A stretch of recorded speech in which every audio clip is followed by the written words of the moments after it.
అందరికీ నమస్కారం. మొదటిసారి మా ఛానల్‌ని చూస్తున్న వారైతే సబ్స్క్రైబ్ చేసుకోండి. ఓం నమో భగవతే శ్రీ రమణాయ. కొత్తగా పనిలో చేరిన ఒక ఆశ్రమ సేవకుడు కొంతకాలానికి తను చేయాల్సిన ఆశ్రమ విధులను నిర్లక్ష్యం చేసి తన పాటికి తను ధ్యానంలో కూర్చునేవాడు. ఆశ్రమానికి వచ్చిన భక్తులు మహర్షికి పండ్లు తీసుకువచ్చి సోఫా దగ్గర పెట్టగానే కోతులు ఏమాత్రం భయం లేకుండా వాటిని ఎత్తుకుపోయేవి.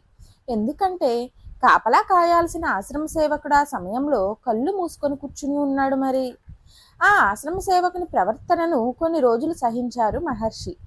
తర్వాత అతన్ని గట్టిగా మందలిస్తూ, నువ్వు ఇలా ధ్యానంలో కూర్చోవాలనుకుంటే ఇంకెక్కడికైనా వెళ్ళొచ్చు. ఇక్కడ ఆశ్రమంలో ఉండాలంటే మాత్రం అందరిలాగా నువ్వు పనిచేయాలి. నీ గురువుకి సేవ చెయ్యడమే ధ్యానం అంటూ చెప్పారు. దీని తర్వాత ఆ ఆశ్రమ సేవకుడు తన పనిని బాగా నిర్వర్తించడం మొదలుపెట్టాడు. ఈ వీడియో చూసిన ప్రతి ఒక్కరూ కామెంట్ బాక్స్లో ఓం నమో భగవతే శ్రీ రమణాయ అని టైప్ చేయండి. అలాగే మొదటిసారి మా ఛానల్ను చూస్తున్న వారైతే సబ్స్క్రైబ్ చేసుకోవడం మర్చిపోకండి. పక్కనే ఉన్న బెల్ ఐకాన్ను క్లిక్ చేయండి. అలాగే మా వీడియోను లైక్ చేయండి, షేర్ చేయండి, కామెంట్ రూపంలో మీ అభిప్రాయాన్ని తెలియచేయండి.